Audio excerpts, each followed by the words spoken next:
আসসালামু আলাইকুম। Al Falah Islamic মিডিয়ায় আপনাকে স্বাগতম। সব ধরনের ইসলামিক বিনোদন নিয়ে আমরা আছি আপনার পাশে। সাবস্ক্রাইব করে সঙ্গী থাকুন। আলফালা ইসলামিক মিডিয়া, মানবতার কল্যাণে আমরা।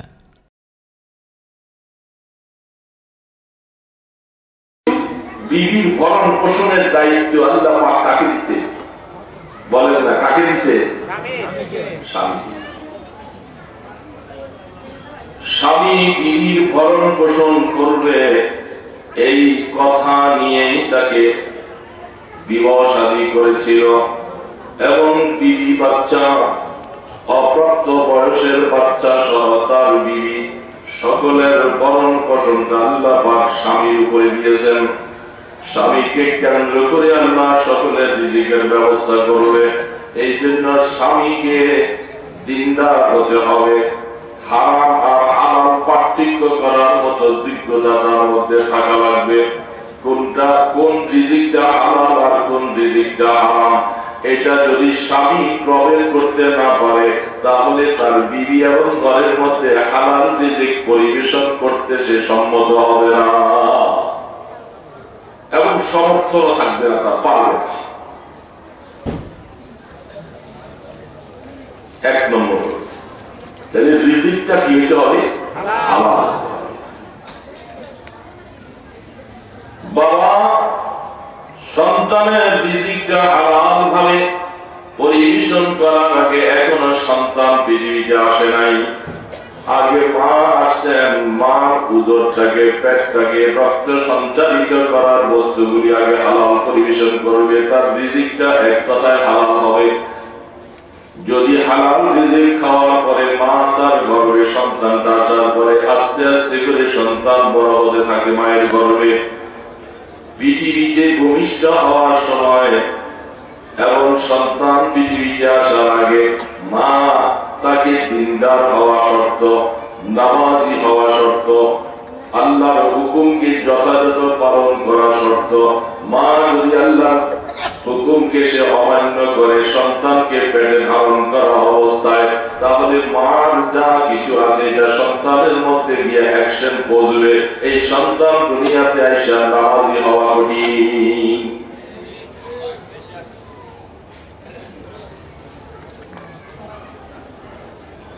এই জন্য মা নামাজি, মা পর্দাওয়ালা হবে। কেন? অত্যন্ত মূল্যবান একটা সম্পদ তোমার পেটে আছে, এটাকে খুব সযত্নে খুব সুন্দর ভাবে রাখবে। আল্লাহু আকবার। হযরত খাজা মাইনুদ্দিন চিশতি রাহমাতুল্লাহ আলাইহি, যার নামের উপরে মানুষ সব ফেরা হয়ে যায়, আসলে তার নামের উপরে নিজকে উৎসর্গ করে দিতে মনে চায়। কিন্তু বিভ্রান্ত কিছু মানুষ আছে যারা সত্যিকার ভাবে তার মর্যাদা বুঝে না। তারা খাজা মাইনুদ্দিন চিশতিকে বুঝে না, না বুঝে তার জীবনীটাকে উল্টা পাল্টা ব্যবহার করতেছে। খাজা মাইনুদ্দিন চিশতি রাহমাতুল্লাহ আলাইহি আমাদের এই তরিকার মধ্যে বহুত উপরে গিয়ে তিনি আমাদের সিলসিলার মধ্যে মুরব্বী। মাইনুদ্দিন চিশতি রাহমাতুল্লাহ আলাইহি আল্লাহ পাক তার কথায়, তার আলোচনায় হাজার হাজার অমুসলমানকে মুসলমান বানালেন। আলোচনা করতে গিয়ে বলতেছিলেন, মা তোমার মাইনুদ্দিন গিয়ে আল্লাহ পাক বহু অমুসলমানকে মুসলমান বানিয়েছেন। মা বলতেছে, মাইনুদ্দিন তোমার মাধ্যমে যেখানে অমুসলমানেরা মুসলমান হলো, এই কৃতিত্বটা মাইনুদ্দিন তোমার নয়, কৃতিত্ব তোমার মায়ের। বলে, মা কিভাবে? মাইনুদ্দিন চিশতি রাহমাতুল্লাহ আলাইহির মা বলে, মাইনুদ্দিন শোনো, যখন তুমি পেটের মধ্যে ছিলা, আল্লাহ শুকর করবি, নামাজ কাজা হয় নাই, বেপরদায় চলি নাই, হারাম খাই নাই, কারণ আল্লাহ পাক অত্যন্ত মূল্যবান জিনিস আমার পেটে দিয়েছে। ভূমিষ্ঠ হওয়ার পরে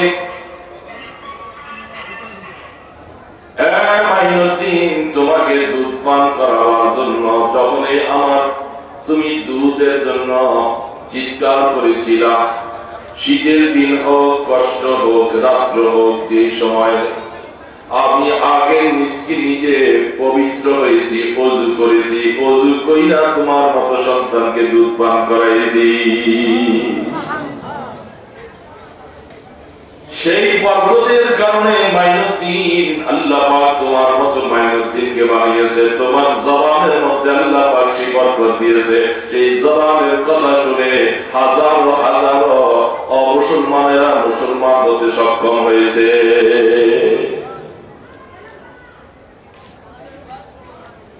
এই জমানায় যে মাইনুদ্দিন সৃষ্টি হবে না, এটার নিষেধ নাই। আল্লাহ পাক সব জমানার জন্য রাস্তা খোলা। শুধু একমাত্র নবুয়তের দরজা বন্ধ, বেলায়েতের দরজা বন্ধ হয় নাই। এই জমানায় আল্লাহ পাক আব্দুল কাদের জিলানী রাহমাতুল্লাহ আলাইহি বানাইতে পারেন। মাইনুদ্দিন চিশতি বানাবে, ওলিউল্লাহ শাহ ওলিউল্লাহ মুহাদ্দিস দেহলভী রাহমাতুল্লাহ আলাইহি বানাবে, মুজাদ্দিদ আল-ফিসানির মতো লোক বানাবে। কারণ প্রত্যেক জামানার মধ্যে আল্লাহ পাকের কোন লোক বানাবে। এই জন্য বলবার জন্য আমাকে আগে আমার মাকে আর বাবাকে আগে সংশোধনমূলক অবস্থায় আসতে হবে, তাহলে সন্তানগুলি আস্তে আস্তে করে ভালো হবে। তো যাই হোক, এটা মূল দায়িত্ব বাবা এবং মা। এবং বাবার জিন্দিগি অশ্লীলতা, বেহায়াপনা, আল্লাহ পাকের হুকুম মানে না, হালাল আর হারামকে তামিজ করতে পারে না। এই বাবার মাধ্যমে তার পুরুষ দিকে মায়ের গর্ভে যে সন্তানটা আসে, সেই মাও বেহায়াপনা, মা উন্মাদ, মা পাগল, মা নিজের সৌন্দর্যকে পরের সামনে সন্তানকে পেটে নিয়ে এইভাবে করে সব বিলীন করে দিচ্ছে। উলঙ্গ পাহাড় শাড়ি পরে মা রাস্তার মধ্যে ঘোরাফেরা করে। আফসোস মা, তুমি জানো না এই সন্তান যখন বড় হবে, এই সন্তানটা প্রাথমিক খুব আদর করবে, বড় হলে সন্তানটা মেয়েটা তোমার মতো মেয়ে হবে, ছেলে হলে সেটাও বাবার মতো ছেলে হবে। আর যদি কোনো একটা সন্তান যদি ভালো হয়ে যায়, এটা তোমাদের বরকত নয়। কোরআন শরীফের মধ্যে আল্লাহ পাক বর্ণনা করেছেন, 7 পুরুষ পূর্বে সম্ভবত তোমাদের বংশের মধ্যে কোন দিনদার মানুষ ছিল, তার বরকতের উসিলায় তোমার সন্তানটা ভালো হয়েছে।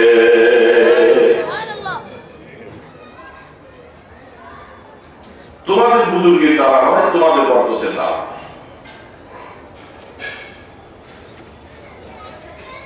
সারাটা পৃথিবী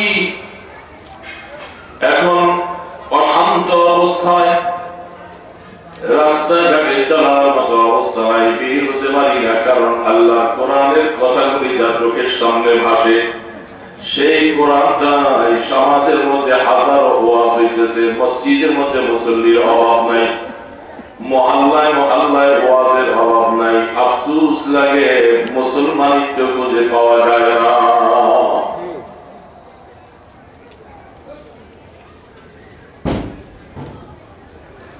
এই জন্য বড় আফসোসের কথা। আমার কথাটা শোনাতে আপনারা তো রাগ করছেন। খুঁজে দেখেন বাবা, খুঁজে দেখেন মহল্লা ভাই,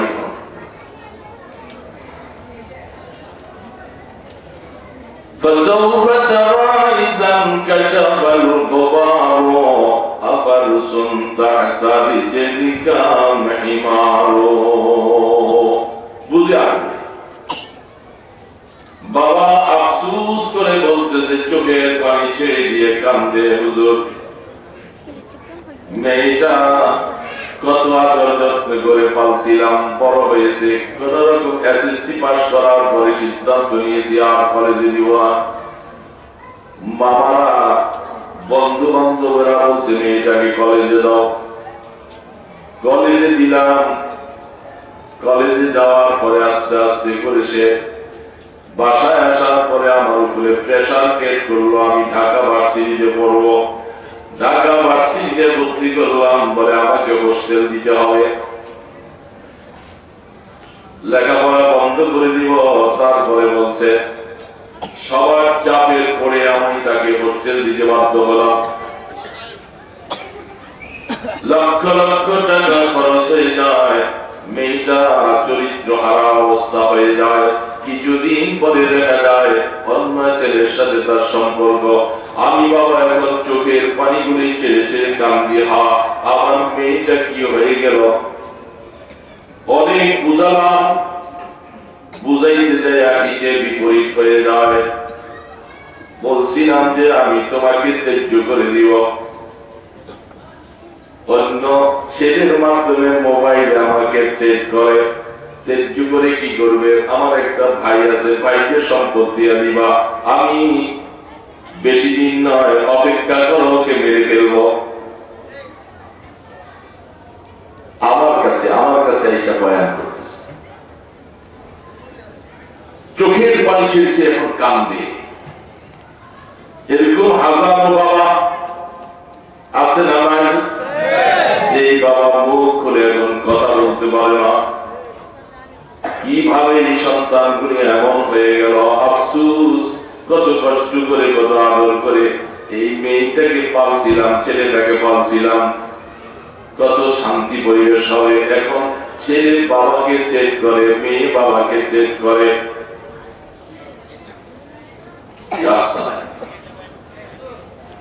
এই ইমানদারেরা শোনো, আল্লাহ রাব্বুল আলামিন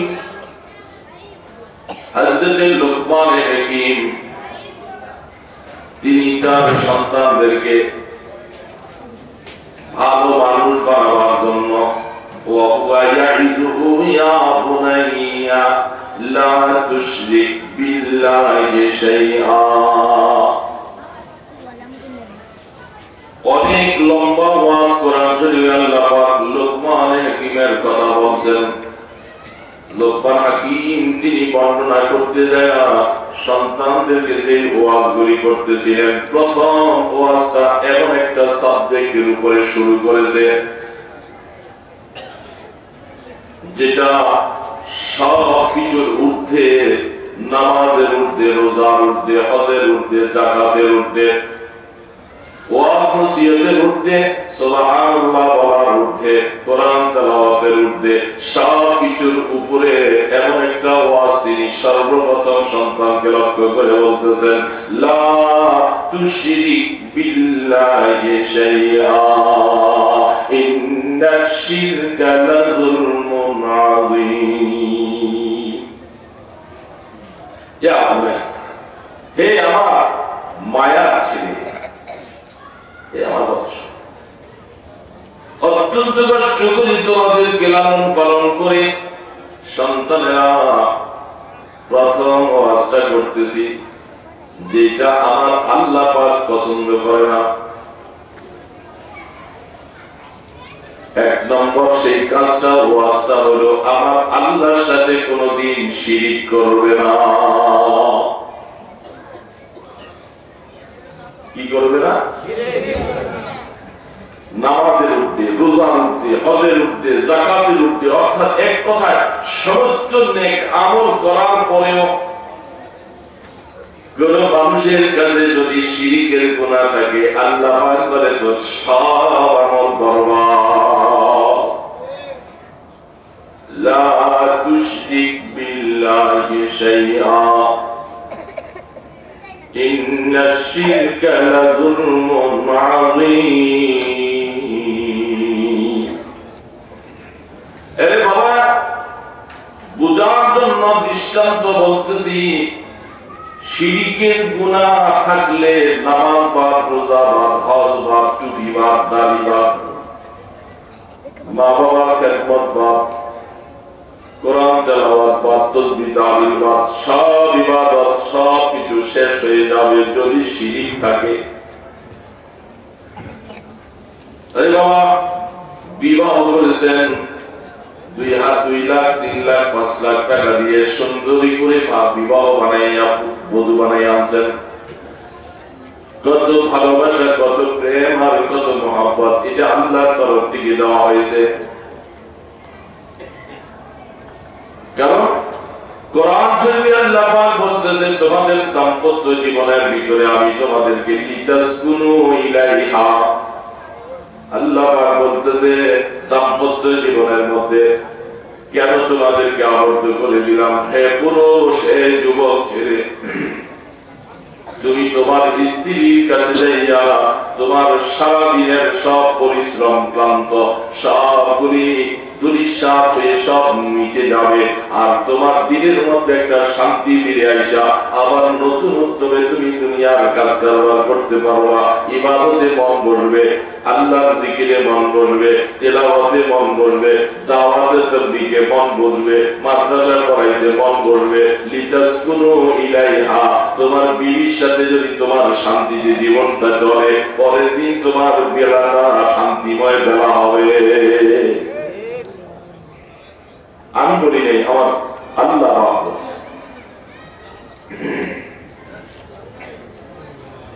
তাহলে যার কাছে যেখানে যাইয়া এত শান্তির একটা জীবন চলবে, একজন পুরুষের জীবনটাকে শান্তিময় জীবনে রূপান্তরিত হয়ে যাবে, যেখানে গিয়ে বসলে সেইখানে কত ভালোবাসা, কত প্রেম,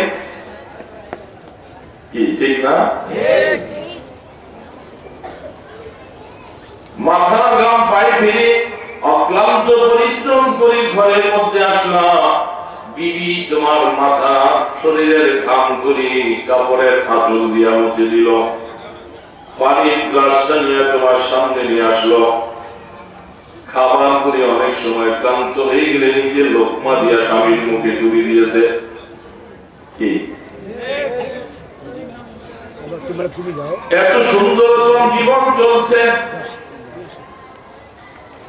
এই সুন্দরতম জীবনটার মধ্যে চলতে চলতে চলতে চলতে খুব আনন্দময় একটা জীবন। এত খেদমত করেছে আপনার, খেদমতের ত্রুটি নাই, আপনিও বিবির উপরে খুশি, বিবিও আপনার উপরে খুশি। হঠাৎ করে দেখা গেল কোনো না কোনো কারণে বিবির উপরে রাগ হইয়া এক বসায় হোক, 2 বসায় হোক, দূরে যাইয়া হোক, 3টা শব্দ ব্যবহার করলা, তাকে তালাক শব্দটা ব্যবহার করে দিলা।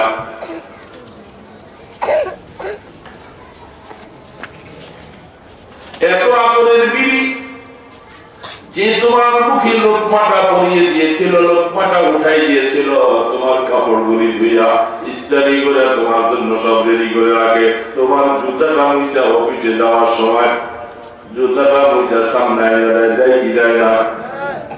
ভালো বিবি যারা, এরা এইরকম স্বামীর খেদমত করে, ঠিক না বেঠি? সব বিবিদের কথা বলিনি, আসলে বিবিকে এরকমই হওয়া দরকার ছিল, যারা হলো না এটা দুর্ভাগ্য কপাল করা।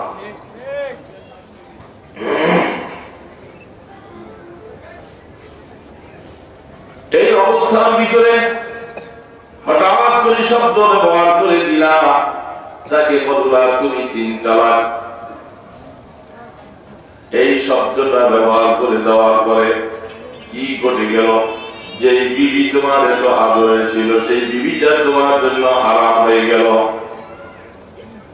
বিবি সেই ভালোবাসা শেষ হয়ে গেল, যে বিবিকে না দেখলে তোমার প্রাণে শান্তি আসে না, ওই বিবির চেহারার দিকে দেখা তোমার জন্য হারাম।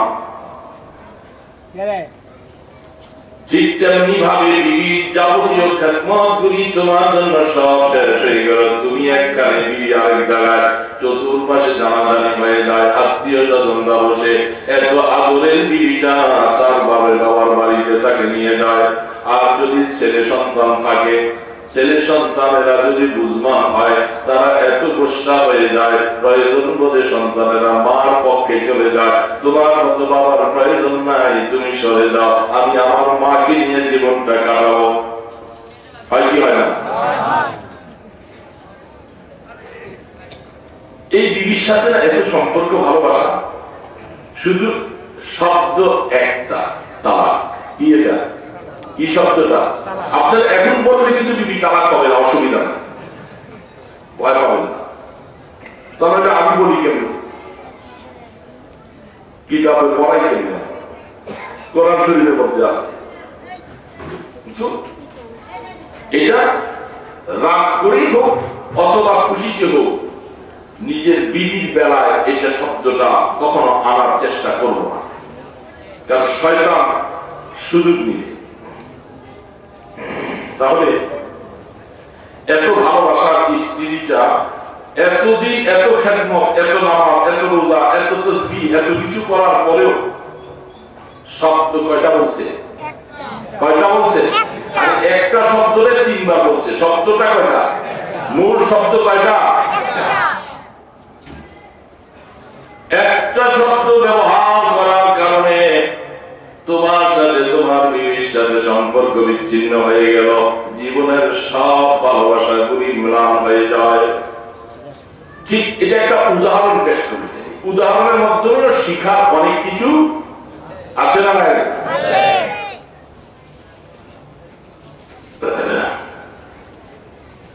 এত ভালোবাসা সব কিছু দিয়েছে একটা শব্দের পরে জায়গা যেটুকু আছে চেপে চেপে বসি, আসলে পিছনে জায়গা হচ্ছে না। আমরা একটু মেহরবানি করে সামনে আগিয়ে বসি। আর ছোট বাবারা, তোমরা অনেক সময় যারা মাদ্রাসা আছো, তোমরা তো শুনতে হয়, তোমরা চাইতে বসো, তোমরা মেহমানদেরকে জায়গা দিলাম, আরো চেপে বসো, আরো চেপে বসো, পিছনে জায়গা হচ্ছে না।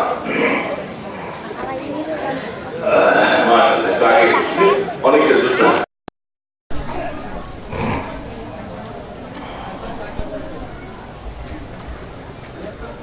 জি বসে যাই, বসে জায়গাটা ফাঁক রাখবো না। আরেক ভাই বসতে পারবে না, আরেক ভাই বসতে পারবে না, আর আমার সামনে জায়গা থাকবে। এটা কি বন্দার হক আদায় করলাম? বলেন না, এটা কি বন্দার হক আদায় হলো? এইটুকু যদি কেউ আমরা না বুঝি, তাহলে আমরা কি ওয়াজ শুনতে আসছি? আমি আরেক ভাইয়ের হক নষ্ট করব, আর আমি বসে বসে ওয়াজ শুনতেছি। আরেক ভাই বসতে জায়গা পাবে না, আর আমি তিনজনের জায়গা দখল করে বসে আছি। তাহলে আশ্চর্য কথা, যেটা সম্পর্কে আল্লাহ পাক কোরআনে বলছেন, ওয়াল জারি যিল কুরবা ওয়াল জারি যিল জুনুব, তোমার প্রতিবেশী তোমার পাশে যদি চেয়ারের মধ্যে বসে, গাড়ির মধ্যে যদি তুমি বসে থাকো, তুমি 12 আনা সিট দখল করলা, আরেক ভাই 4 আনা সিট নিল, অথচ পয়সা দুইজনের সমান। তোমাকে যদি একটু চাপতে বলে, চক্ষুটা বড় করে তার দিকে বলে, পারলে বসেন, নতুবা উঠে যান, এটা কি ইনসাফ হলো? আল্লাহর কোরআন এই কথাটুকু পর্যন্ত বর্ণনা করেছেন, এই সামান্য সময় প্রতিবেশীর হকটাও যেন নষ্ট না হয়। যদি তাই হয়, তাহলে ওয়াজের মাহফিলের মধ্যে অনেকেই বিশাল জায়গা সরাইয়া বসে আছে, আবার অনেক ভাইরা বসতে পারে না, তাহলে আমি কি হক আদায় করলাম? আল্লাহর কোরআন মতো কি ওয়াজ শুনবো?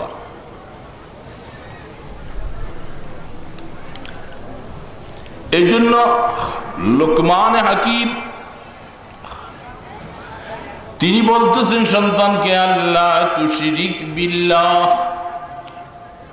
আমি এই জন্য বলছিলাম, কারো কাছে নামাজের ইবাদত আছে, রোজার ইবাদত আছে, হজের ইবাদত আছে, কোরআন তেলাওয়াতের ইবাদত আছে, দাওয়াত ও তাবলীগের ইবাদত আছে, ওয়াজ নসিহতের ইবাদত আছে, সব তার কাছে ইবাদত আছে।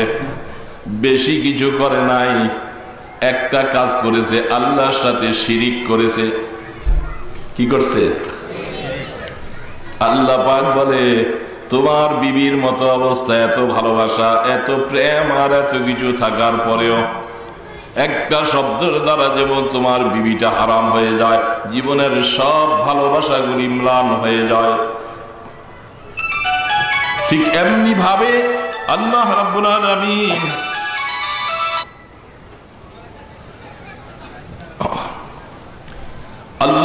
আলামিন বলতেছে বান্দা তোমার কাছে হাজারো ইবাদত বন্দিগি টেয়ার এইভাবে ঢের নিয়া তোমার কাছে ইবাদত নিয়ে বসে আছো, কিন্তু বান্দা আমার মাওলার সাথে তুমি শিরিক করে বসছো।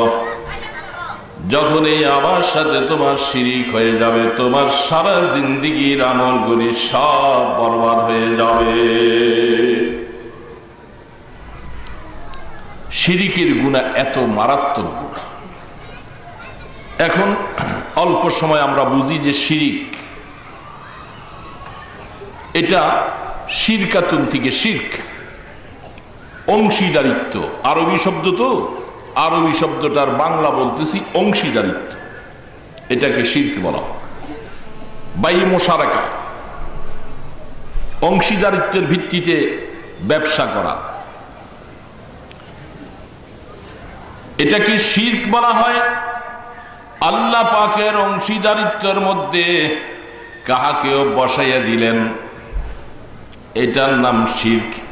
আল্লাহ পাকের গুণবাচকের সাথে অথবা আল্লাহ পাকের নামের সাথে যেই কোনো কাজের সাথে যদি আপনি কাহাকেও অংশীদারত্ব ঢুকাই দিলেন, এটা শিরক হলো। এবার ব্যাখ্যায় গেলে বুঝে আসবে।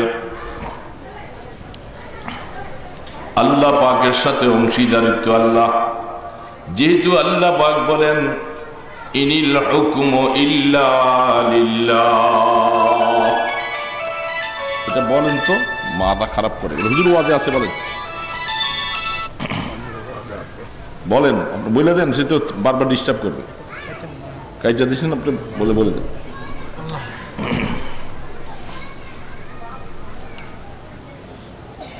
ইনিল হুকমু ইল্লা লিল্লাহ, ক্ষমতার মালিক কে? ছোট্ট করে বলছেন কেন?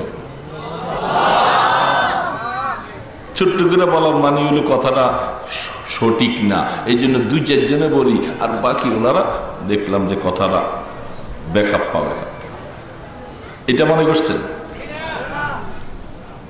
আল্লাহ পাক বলতেছে ইনিল হুকমু ইল্লা লিল্লাহ, সব ক্ষমতার মালিক একমাত্র আমি আল্লাহ।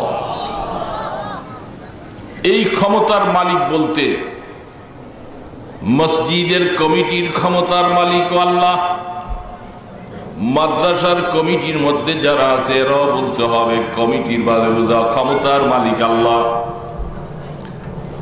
মেম্বারদের মধ্যে আসেন, এইখানেও আপনাকে যা কিছু ক্ষমতা, এই ক্ষমতার মালিক আপনি না, ক্ষমতার মালিক আমার আল্লাহ। চেয়ারম্যান সাহেবের ক্ষমতার মালিক এখানে কার? এমপি সাহেবের, মন্ত্রী সাহেবের, প্রধানমন্ত্রী সাহেবের। তাহলে বুঝতে হবে ইনিল হুকমু ইল্লা লিল্লাহ, ক্ষমতার মালিক, ক্ষমতা পাল্টাবার মালিক, ক্ষমতা দেওয়ার মালিক কেউ না, ইল্লা লিল্লাহ, একমাত্র আল্লাহ। কথাটা বুঝতেছেন? আমি উপমা পেশ করতেছি, উপমা, মেসাল, দৃষ্টান্ত। আল্লাহ পাক বলে সব ক্ষমতার মালিক, সমস্ত কিছুর ক্ষমতা আমার হাতে। আমি যখন যাকে পছন্দ করি তাকে আমার ক্ষমতার থেকে কিছু তাকে দেই, আবার যখন অপছন্দ করি তার ক্ষমতাটা ছিনিয়ে নিয়ে আসে।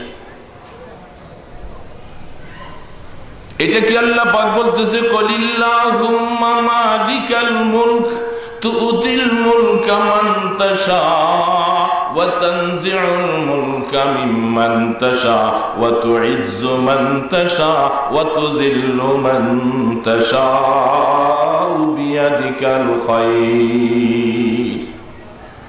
আল্লাহ পাক বলেন হে নবী আপনি বলে দেন কুলিল্লাহুম্মা মালিকাল মুলক, মুলকিয়তের সব কিছুর, সব কিছুর ক্ষমতার মালিক আমি আল্লাহ। আমার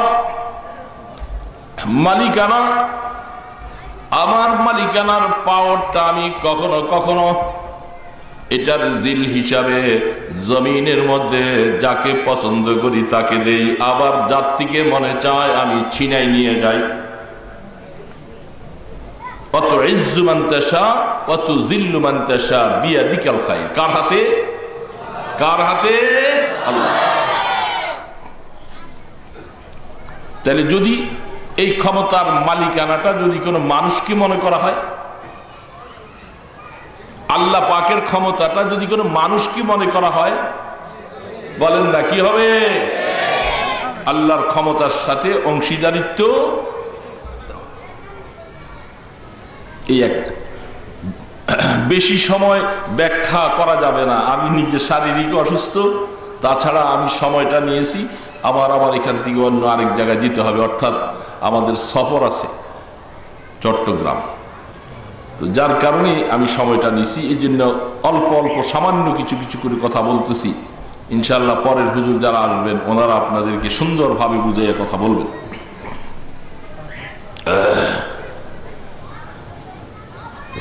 এবার বলেন সেজদার মালিকটাকে, ঠিক আছে তো? বুঝাসই না বলেন, সেজদার মালিক একমাত্র আল্লাহ। আল্লাহ রাব্বুল আলামিন বলতেছেন সেজদা যদি কোনো মানুষ, হাদিস শরীফের মধ্যে স্পষ্ট রয়েছেন, সাহাবায়ে কেরামদের রওয়ায়েতে পাওয়া যায়, যেই হাদিসটাকে হাদিসে মুতাওয়াতির বলা হয়, সেই হাদিসে মুতাওয়াতির রওয়ায়েতে পাওয়া যাচ্ছে আল্লাহ রাসূল বলতেছেন সেজদার মালিক একমাত্র আল্লাহ। যদি আমি কাকেও সেজদা করাটাকে বৈধ মনে করতাম, তাহলে আদেশ করে দিতাম মহিলাদেরকে, হে মহিলারা তোমরা তোমার স্বামীকে সেজদা করো।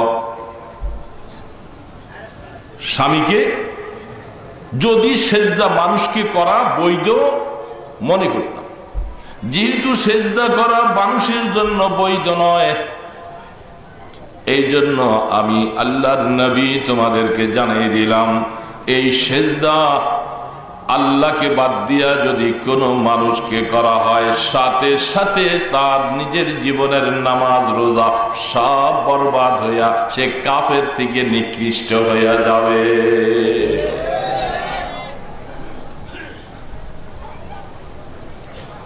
ওই যে কাজ কিন্তু বেশি করে নাই, একটা বিবি হারাম হয়ে গেছে না, কাজ কি বেশি করছিল?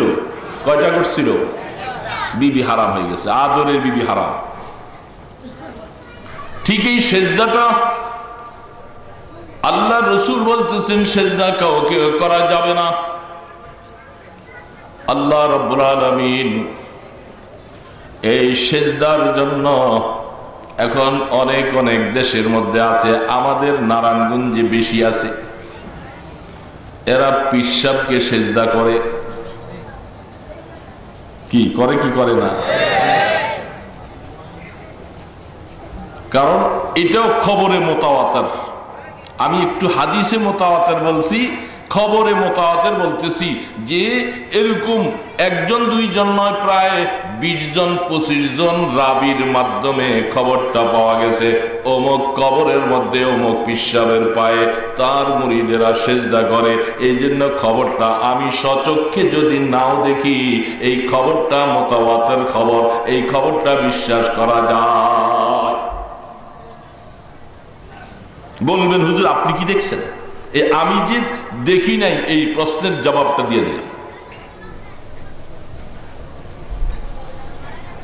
তাহলে যারা ঈশা বলতেছে কোন পীর সাহেবের পায়ে পড়ে তার মুরিদেরা সেজদা করে, সাথে সাথে তার জীবনের নামাজ রোজা হজ যাকাত তাসবিহ তাহলিল সব কিছু বরবাদ হইয়া তার ঠিকানাটা হয়ে যায় কাফের।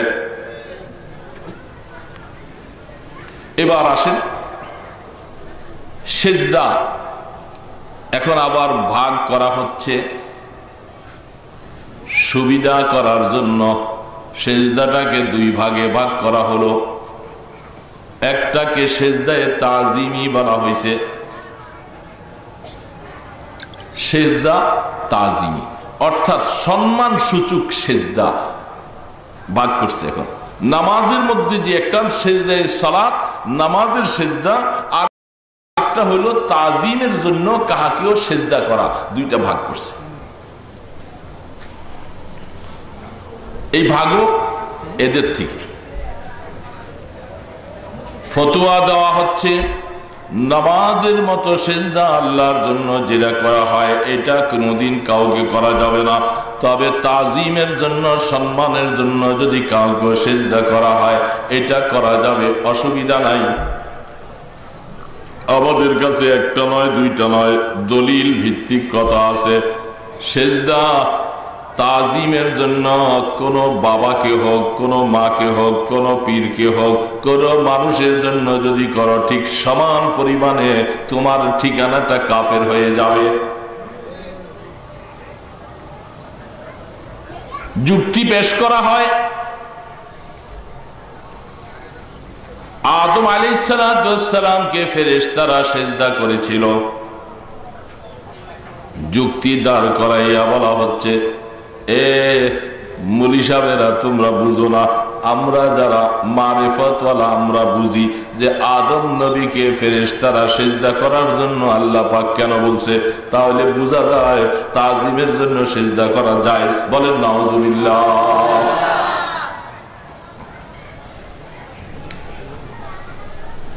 وعلم الآدم أسماء كلها ثم عرضهم على الملائكة أنبئوني। আদম আলাইহিস সালামের উস্তাদ হয়েছিলেন আল্লাহ নিজে। আল্লাহ নিজে উস্তাদ, আদম আলাইহিস সালাম শাগিরিদ।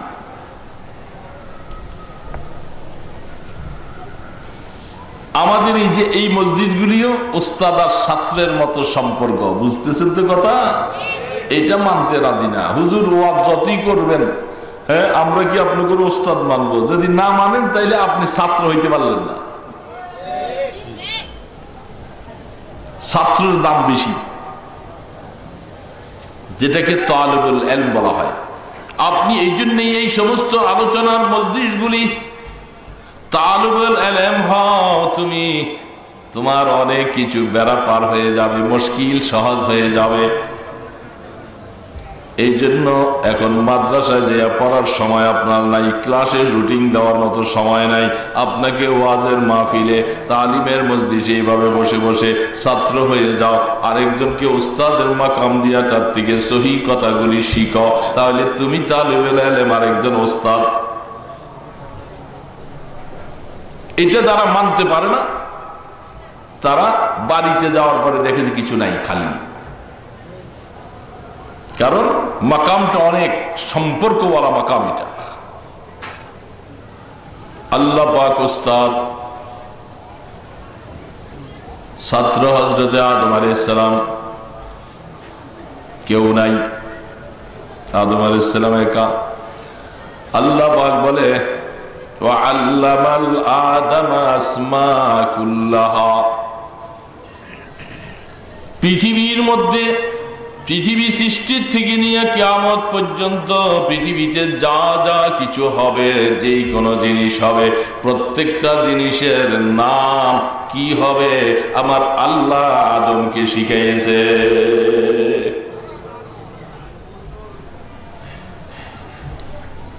তাফসীরের মধ্যে লেখে বড় একটা সুন্দর কথা, মজার কথা।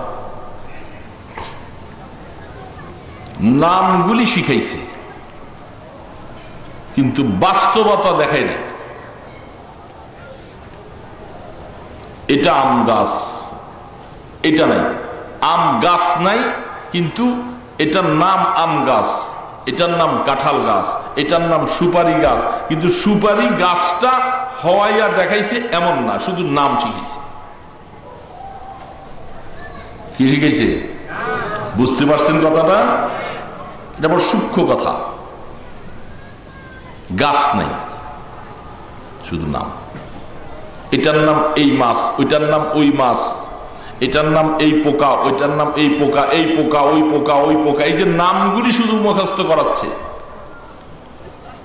কত নাম! আল্লাহু আকবার। 18,000 মখলুকাত বলা হচ্ছে। এটা আসলে আকরাব ইলা সাওয়াব বলা হয়। এটাকে কিছু কিছু সঠিকের কাছাকাছি যাওয়া হয়, কিন্তু এটা সঠিক রওয়ায়াত না। অগণিত আল্লাহ পাকের সৃষ্টি।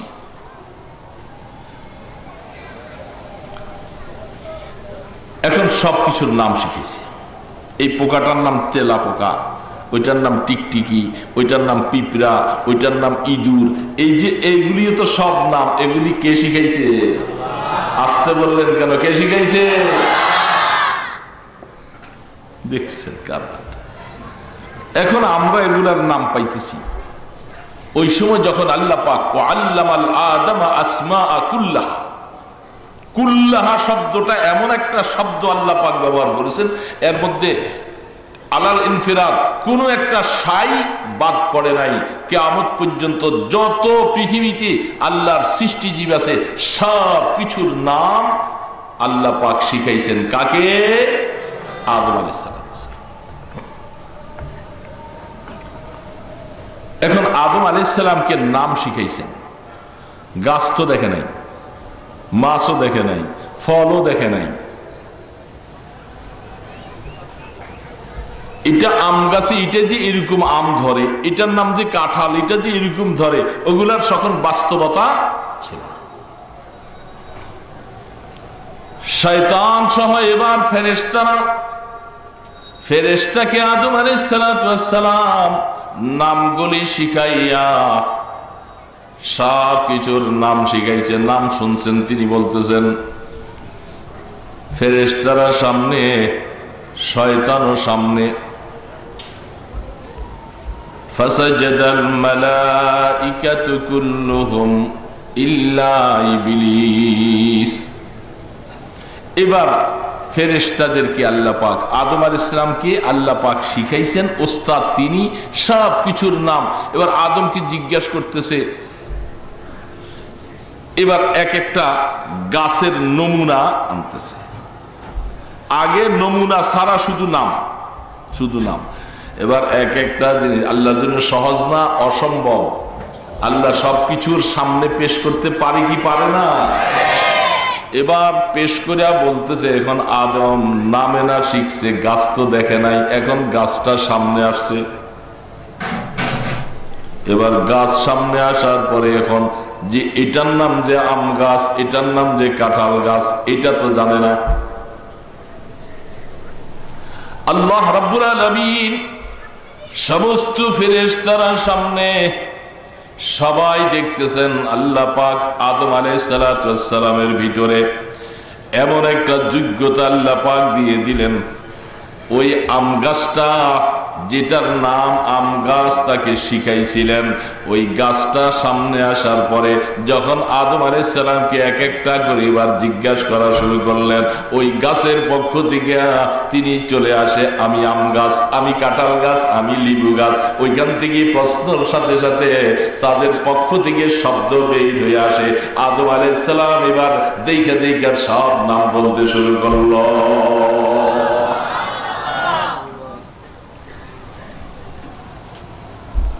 এতক্ষণ আম গাছ শুনছে, এবার আম গাছের ভিতর থেকে যদি বলে যে আমি,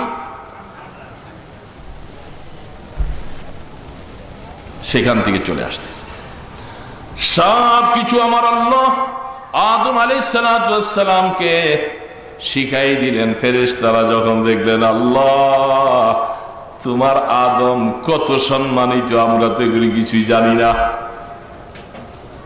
সব ফেরেশতাদেরকে এবার আল্লাহ পাক বলছেন, আমার আদমকে তোমাদেরকে তাজিমান একটা সেজদা করতে বলছি, তোমরা আদমকে সেজদা করো।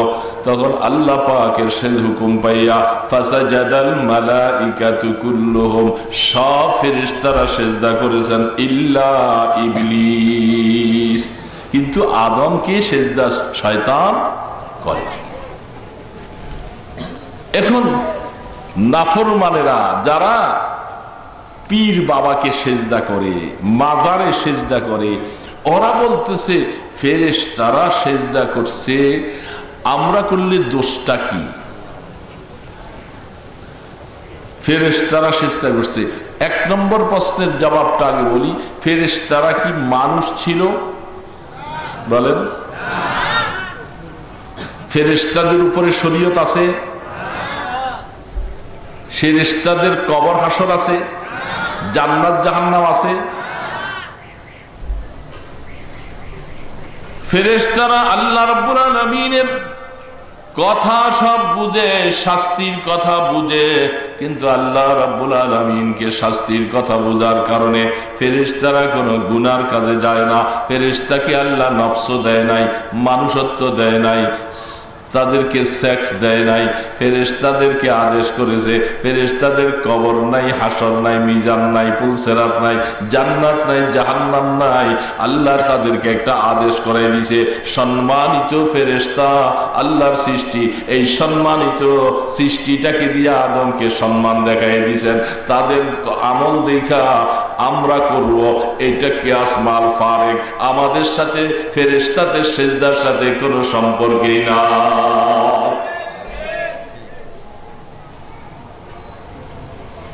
এই জন্য যারা তাজিমের নামে সেজদা করে থাকো, এই যুক্তিকে সামনে পেশ করো। এটা যুক্তিটা সম্পূর্ণ আলাদা যুক্তি। তুমি মানুষ, আল্লাহর নবীর কথার উপরে কারো কথা হতে পারে না। আল্লাহর নবী তোমাকে বলে দিয়েছে, খবরদার সেজদা কাউকে করা যাবে না, সেজদার মালিক একমাত্র আমার আল্লাহ।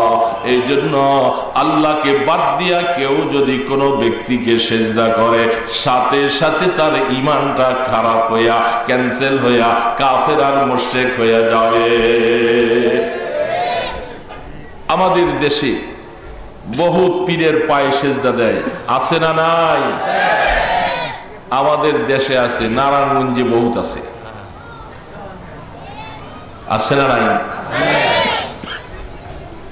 কোন কবরের কাছে যাইয়া সেজদা করে, সব একই দশা। এখন আল্লাহ রাব্বুল আলামিন বলেন, সব কিছুর খবর একমাত্র আমি আল্লাহ জানি।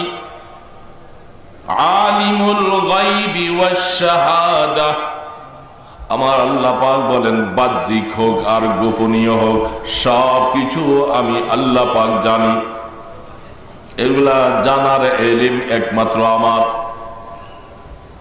আল্লাহ রাব্বুল আলামিন বলতেছেন, লা ইয়ালামুল গায়বা ইল্লাল্লাহ, পৃথিবীতে আমার আল্লাহকে ছাড়া সব কিছুর হাকিকত জানার অধিকার পৃথিবীতে কারো নেই, সম্পূর্ণ নিষেধ। এখন যদি বলে ইউসুফ আলাইহিস সালামের কাছে আছে, মুসা আলাইহিস সালামের কাছে আছে, প্রত্যেকটার দলিল আছে, বলার সময় নেই। সব নবীদের কাছে থাকার পরে সবাই সিদ্ধান্ত করছেন, কেউ জানে না, শুধু একমাত্র খবর জানেন সব কিছুর আমার আল্লাহ। এখন যদি কোনো আলেম, কোনো পীর, কোন মুরিদ, কোন দরবেশ, কোন মুহাদ্দিস যদি ফতোয়া দিয়ে বলে সব কিছুর এলেমগুলি আমার রাসূলের আছে, কার আছে বলছি? কানে বুঝতেছেন তো? কার আছে? এই কথা যদি বলা হয়, আমার আল্লাহ পাক বলে কারো গায়েবের খবর নাই, গায়েবের খবর একমাত্র আমার আল্লাহর।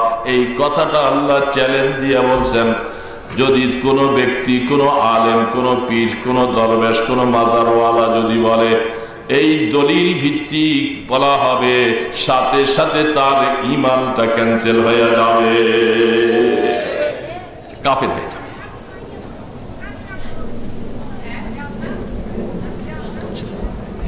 লা ইয়ালামুল গায়বা ইল্লাল্লাহ, এরকম আয়াত দলিল বহুত আছে, সব কিছু।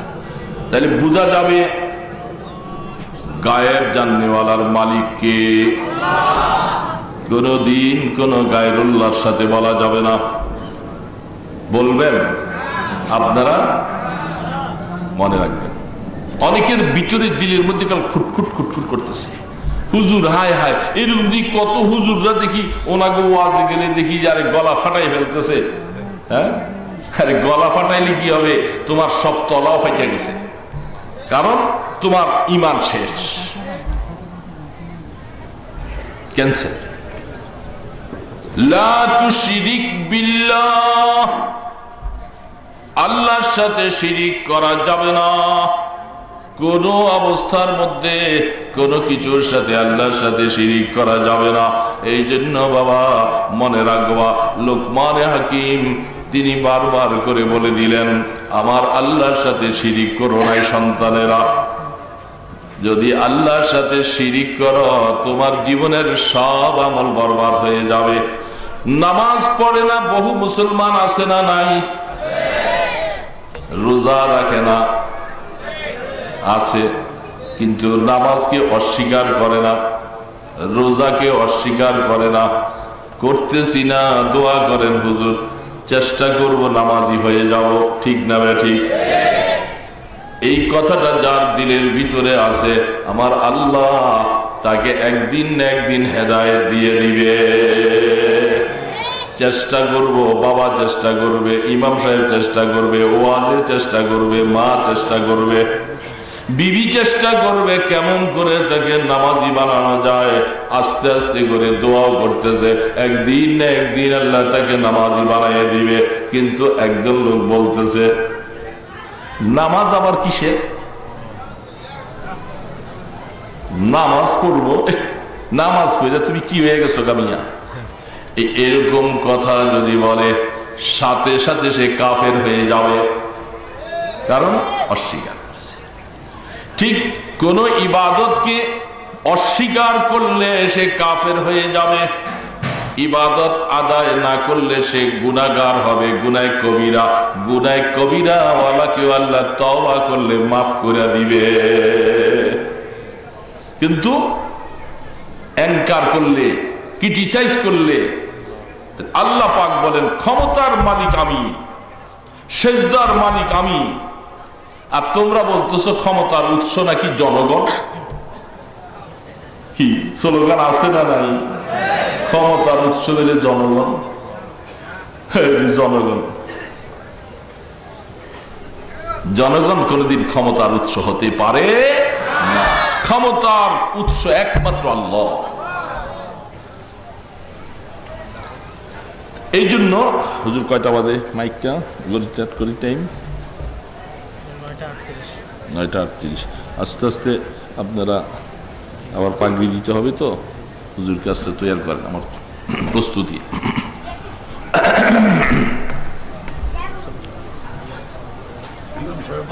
ইমাম সাহেব হুজুর আপনার পরবর্তী মেহমানকে আস্তে তৈরি করে নিয়ে আসার জন্য চেষ্টা করেন। হাফেজ ছাত্ররা যারা এরাও স্টেজে চলে আসো, তোমাদের দাস্তারবন্দি হয়ে যাবে, তারপরে চলো।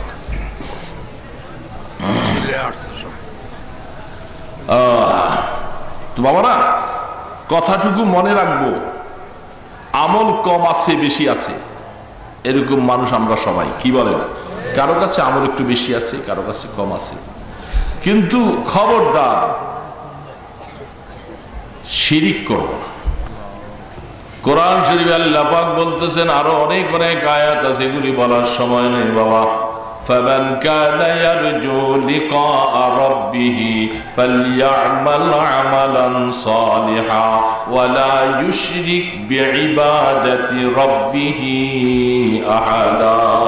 খবরদার তোমার ইবাদতের মধ্যে কাউকে শিরিক করবা না, এটা করলে সব বরবাদ। নামাজ পড়বো আল্লাহর জন্য, এই জন্য বাবা নামাজটা আল্লাহর জন্য পড়বো। এখন সে নামাজটা যদি কারো খুশির জন্য করি, কাউকে দেখাবার জন্য করি, আমি কি যদি মসজিদে না যাই তাইলে এরা কিমনে বলবো আমাকে নামাজি? শ্বশুর বাড়ি গেছি মাত্র, নামাজটা না পড়লে নতুন জামার উপরে বদনাম হবে, এই জন্য নামাজ পড়ে। বলে না না, তোমার এই সেজদা কবুল হবে না। ওয়ালা ইউশরিক বিইবাদাতি রাব্বিহি আহাদা। এই সেজদা ইবাদত কারোর জন্য নয়, একমাত্র আল্লাহর। কার জন্য? আমার এই ওয়াজ আল্লাহর জন্য, আপনার শোনা আল্লাহর জন্য, দাড়ি রাখি আল্লাহর জন্য, টুপি মাথায় দিয়েছি আল্লাহর জন্য, মেসওয়াক করতেছি আল্লাহর জন্য, হজ করতেছি আল্লাহর জন্য, এই মাদ্রাসা আল্লাহর জন্য, কমিটির মেম্বাররা খেদমত করতেছে কার জন্য? সব কিছু আল্লাহর জন্য। এই আল্লাহ তোমাকে খুশি করার জন্য, তোমাকে রাজি করার জন্য এগুলি করলাম। দুনিয়ার কোনো মানুষ খুশি হোক বা না হোক, এই জন্য আমার আল্লাহ পাক বলতেছে কোন ইবাদত দুনিয়ার কোন মানুষের জন্য করা যাবে না। মানুষ খুশি হবে, মানুষ খুশি হবে। বহু বহু মানুষ দান খয়রাত করে বাহবা অর্জন, হ্যাঁ, বড় বড় যদি বাহবা না দেয়, ইমাম সাহেবের কাছে বারবার, হুজুর আমার নামটা একটু ভালো করে বললেন, ভালো করে বললেন, কি আছে না নাই এরকম? তাহলে আপনার অন্তরের ভিতরে দুনিয়া ঢুকে গেছে। নামাজটা পড়ার জন্য বাবা খুব ইতমিনানে নামাজ পড়বো, দিলটাকে হাজির জেনে সারাটা জীবন তো শেষ করে দিলাম। বাবা 2 রাকাত নামাজ খুব একাগ্রতার সাথে ইতমিনানে যখন নামাজে দাঁড়িয়ে যাই, দুনিয়ার চিন্তাগুলি যখন আমাকে বারবার ডিস্টার্ব করতে থাকে, আমি নামাজের মধ্যে যে দিক থেকে ডিস্টার্ব করে ওই দিক থেকে তাকে প্রতিহত করব। নামাজ কয় রাকাত পড়ছি ভুলা যায়, ঠিক না ঠিক? কেন ভুলি? নামাজের মধ্যে একাগ্রতা নাই, ঠিক না? আমি দেখেছি যখনই একাগ্রতা নষ্ট হয়ে যায় তখন কয় রাকাত পড়ছি ভুলে যায়। যখন দেখা যায় দিলটা পুরোপুরি আন্তরিক একাগ্রতা থাকে তাহলে রাকাত ভুল হয় না, চূড়াকারাত ভুল হয় না। এই জন্য বাবাজিরা যারা আমরা নামাজ পড়বো খুব খেয়ালের সাথে, ধ্যানের সাথে, হায়াত তো শেষ হয়ে যাচ্ছে, 2টা সেজদাও যদি আল্লাহ পাকের কাছে একটু কবুলের মতো করতে না পারি, কারণ দেখেন না আজান হওয়ার পরে জামাত হয়, মাঝখানে 15 মিনিট সময় সব দেশেই একটু সময় দেওয়া হয়, মানে প্রস্তুতি নেওয়া। প্রস্তুতি নেওয়ার মূল হাকিকত হলো অজু করি, ইস্তিনজা করি, তাই তো? অজু ইস্তিনজা করার পরে আপনারা বহুত অনেকেই জানেন একটা দোয়া করা হয়। অজু করার পর একটা দোয়া আছে নাকি? কি দোয়াটা অনেকে পারেন? হ্যাঁ, এটা তো একটা আছে, এটা তো হলো অজু করতে, অজুর শেষে একটা দোয়া আছে কিনা? কলেমা শাহাদাত পরে আর আল্লাহুম্মা জাআলনি মিনাত তাওয়াবিন ওয়াজআলনি মিনাল মুতাতাহহিরিন ওয়াজআলনি মিন ইবাদিকাস সালিহিন। এই দোয়াটা হাদিসের মধ্যে আছে যে আল্লাহ আমাকে পবিত্রতা অর্জনকারীদের অন্তর্ভুক্ত করো। আল্লাহুম্মা জাআলনি মিনাত তাওয়াবিন ওয়াজআলনি মিনাল মুতাতাহহিরিন, আমাকে যারা পবিত্রতা অর্জন করে, পবিত্রতাকে ভালোবাসে তাদের অন্তর্ভুক্ত করো। এই সময়ের ভিতরে আমরা এতক্ষণ না অজু করছি, আমি গোসল করে আসছি, পবিত্রতা হয় নাই, আইসে এখন আবার কোন পবিত্রতার জন্য দোয়া শিখাইছে আমাকে? এই শর্টকাটে বলছি এই কথাটা। ছাত্র আসছে হুজুর আপনাদের? হ্যাঁ, কাছাকাছি আসলে কেন তো? সুবহানাল্লাহ, আয় হ্যাঁ শিবমার হুজুর আমার তো দেরি হয়ে যাবে, ওই যে বারবার ফোন আসতেছে এখানে। তো এত লম্বা সময় দিব তো বলি নাই, আচ্ছা দেখেন এটার একটা হাদিসে একটা ব্যাখ্যা লেখে, মনে রাখবেন বাবা, কথা সব সময় আসে না, সব সময় মনেও থাকে না, কোন সূত্রের মধ্যে অনেক সময় আসলে এগুলি নোট রাখবেন, মনে রাখবেন কথা। অজু করেছি পবিত্রতা অর্জন হয় নাই, গোসল করছি, অজু করছি, পাক পরিষ্কার হয়েছি না, এখন অজু করার পরে আবার আল্লাহ রসুল এই দোয়াটা শিখেছে। হ্যাঁ, এই দোয়া শিখেছে। এর মানিটা কি? এর মানি হচ্ছে এতক্ষণ যেই অজু করলাম, গোসল করলাম, এই পবিত্রতাটা যেটা অর্জন করেছি এটা বদনী বাহ্যিক ইবাদত, বাহ্যিক পবিত্রতা, শরীরের অঙ্গ থেকে নাপাকি থাকলে যা আছে এগুলি দূর করলাম, ঠিক না? আর দোয়াটা যেটা পড়া হচ্ছে, আল্লাহ আমি একটু পরে দেয়া তোমার সামনে কাবাতে শরীফা বলে নামাজে দাঁড়াবো, আল্লাহ এই অজুর মাধ্যমে আমি এখন পবিত্রতা অর্জন কইরা তোমার নামাজে যাইতেছি, আল্লাহ আমার ভিতরটাকেও তুমি পবিত্র কইরা দিও। এই জন্যই দোয়াটা করা হয়, আল্লাহ শুধু জাহিরি পবিত্রই তোমার কাছে চাই না, জাহিরি পবিত্রর দ্বারা শরীয়তের ফতুয়াওয়ালারা মুফতি সাহেবেরা ফতুয়া দিবে আপনার পবিত্রতা হয়ে গেছে, নামাজ হয়ে গেছে, কিন্তু আল্লাহ পাকের আশিক আর মাশুকওয়ালারা তারা ফতুয়া দিবে যেই নামাজটা আল্লাহর জন্য হয় নাই, যেই নামাজের মধ্যে হুজুরি কলব নাই, যেই নামাজের মধ্যে ধ্যান আর খেয়াল নাই, আল্লাহর জন্য হয় নাই, ওই নামাজের মধ্যে পবিত্রতাওয়ালা নামাজ হয় নাই, বিদায় আমার আল্লাহ ওই নামাজের দিকে ভ্রুক্ষেপ করে না। এই জন্য আসল পবিত্রতা হলো ভিতরের পবিত্রতা। নামাজটা যেন একমাত্র তোমার জন্য পড়তে পারি আল্লাহ, ওরকম দিলটা আমাকে বানিয়ে দাও। আমার দিলটা যেন এরকম হয়ে যায়, এমন 2 রাকাত নামাজ নিয়ে যেন আমি যাইতে পারি। এই জন্য আগের থেকেই ওযু করে মসজিদে যায় জামাতের অপেক্ষায় কিছু সময় ধ্যান ও খেয়ালের সাথে বসবো। সব টেনশন বাদ, বেচা কিনা বাদ, সম্পর্ক বাদ, মোবাইল বাদ, সব কিছু বাদ।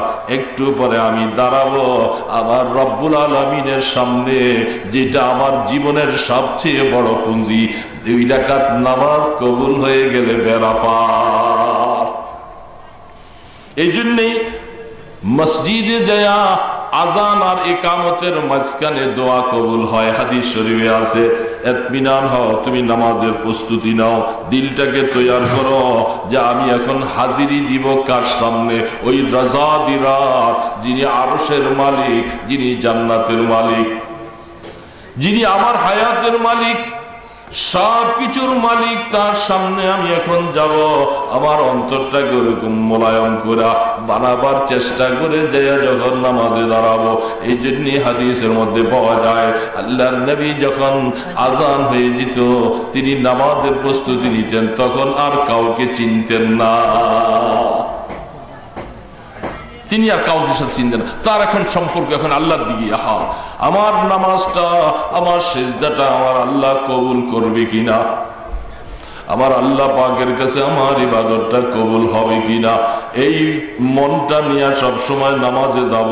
যদি নামাজটা তো পড়লাম ঠিকই আছে, সময়টাও ব্যয় করলাম, পানি খরচ করে ওযু করলাম, কাপড় চোপড় গায়ে দিলাম, ইমাম সাহেবের বেতন দিলাম, হাদিয়া তোবা দিলাম, সব কিছুই হইল, কিন্তু নামাজটা আমার আল্লাহ পাকের কাছে কবুল হলো না, তাহলে আমার সব বেকার হবে বাবা।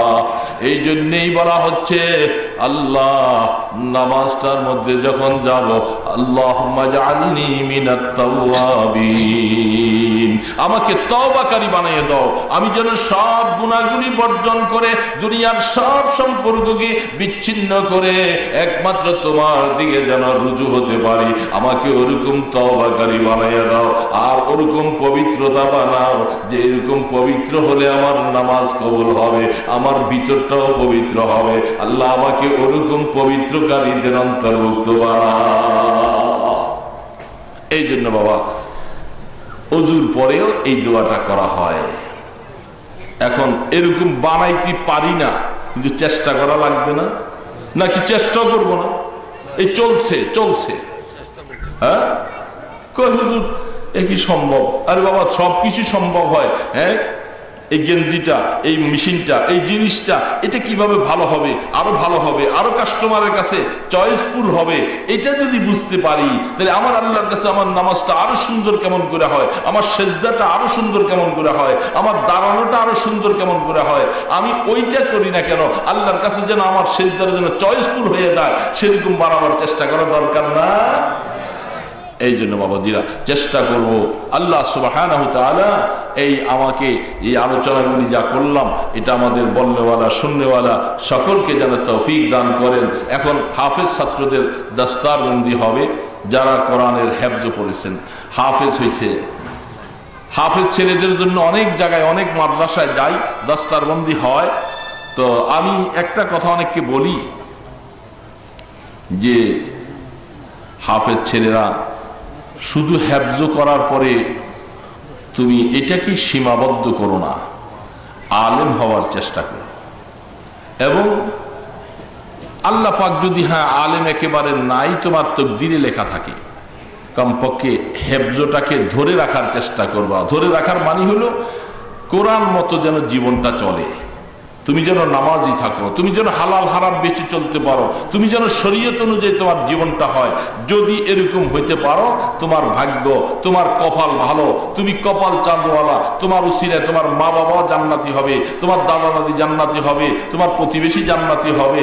আর যদি তুমি কোরআনকে ছেড়ে দাও, কোরআনকে যদি আর ধরলা না, হেফজ করছো ঠিকই, কোরআন আছে এক জায়গায়, তুমি আছো আরেক জায়গায়। এখন আস্তে আস্তে দাড়িগুলিও কামায়, প্যান্ট শার্ট পরে সাহেব হয়ে গেছে, এখন আর কোরআন আর মনে নাই। এরকম যদি হও, এরকম ছেলেকে হাফেজ বলাটাও গুনাহ হবে।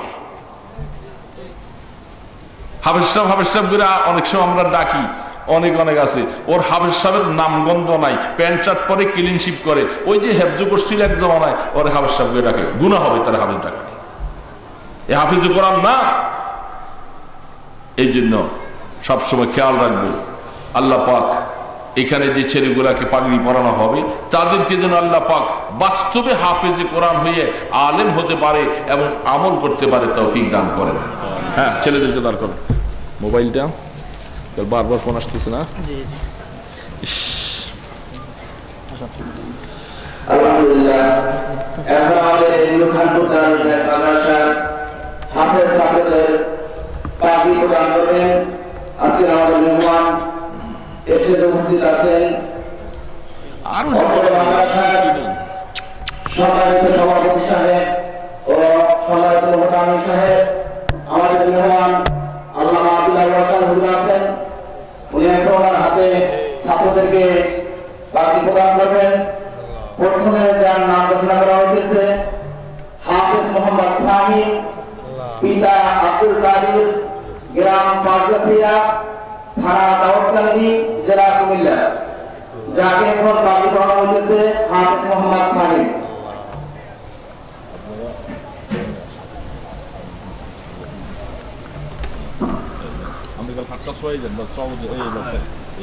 মঞ্চে উপস্থিত আছেন ওলামা কেরাম, মাদ্রাসা শিক্ষকবৃন্দ আছেন।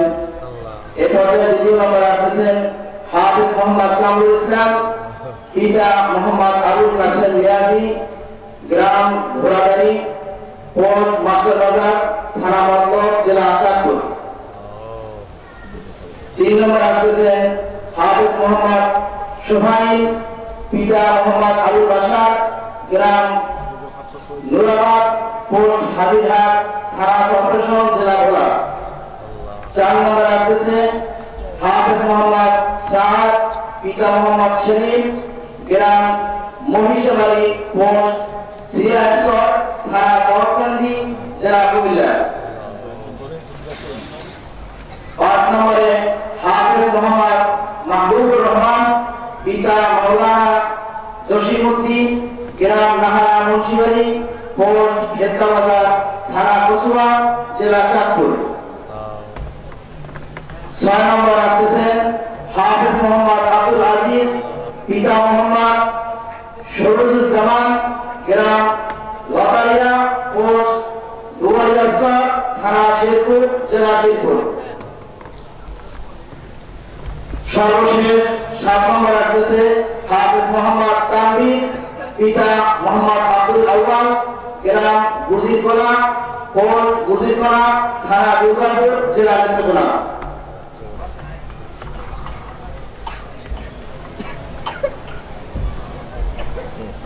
এখন হুজুর আসছে, আশা করছে আমার মুখতাসব দোয়া করলে তো মাহফিলের ক্ষতি হবে, দোয়া করলে মাহফিলের ক্ষতি হয়। ছাত্ররা আমাদের মধ্যে যারা আছেন তাদের উদ্দেশ্যে হুজুর মুক্তাসব দোয়া করবেন। এরপরে ইনশাআল্লাহ আমাদের মেহমান আসছেন, কিছুক্ষণের মধ্যে মেহমান আমাদের সাথে করবেন। হুজুর মুক্তাসব দোয়া করবেন আমাদেরকে দিয়ে ইনশাআল্লাহ।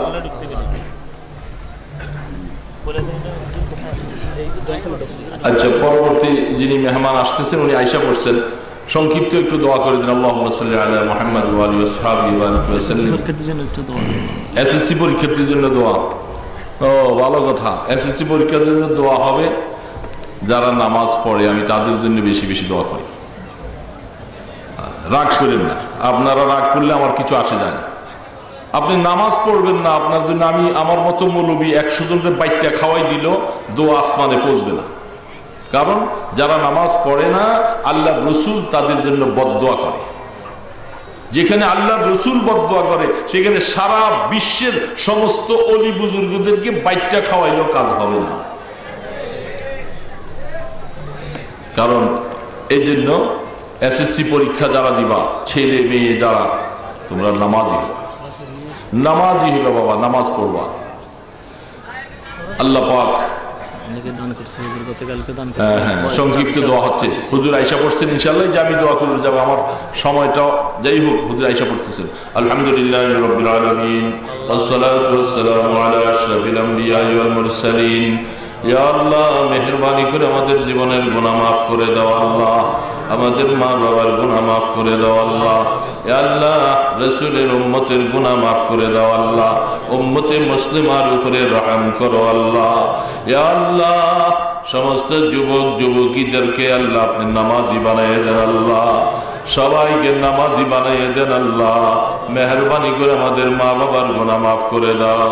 যারা পরীক্ষা দিবে আল্লাহ, মুসলমানের সন্তানগুলাকে নামাজি বানিয়ে দাও আল্লাহ।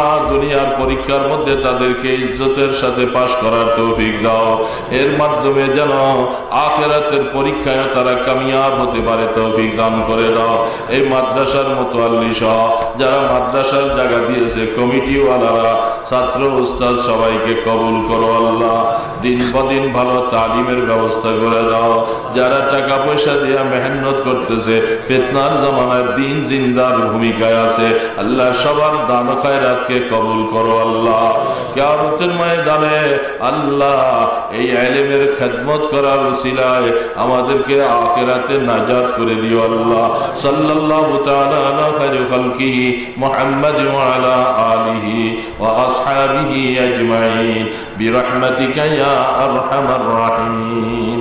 সবাই বসে যান, হুজুর চলে আসছে। আমি যাওয়ার সময় আপনাদেরকে একটা দাওয়াত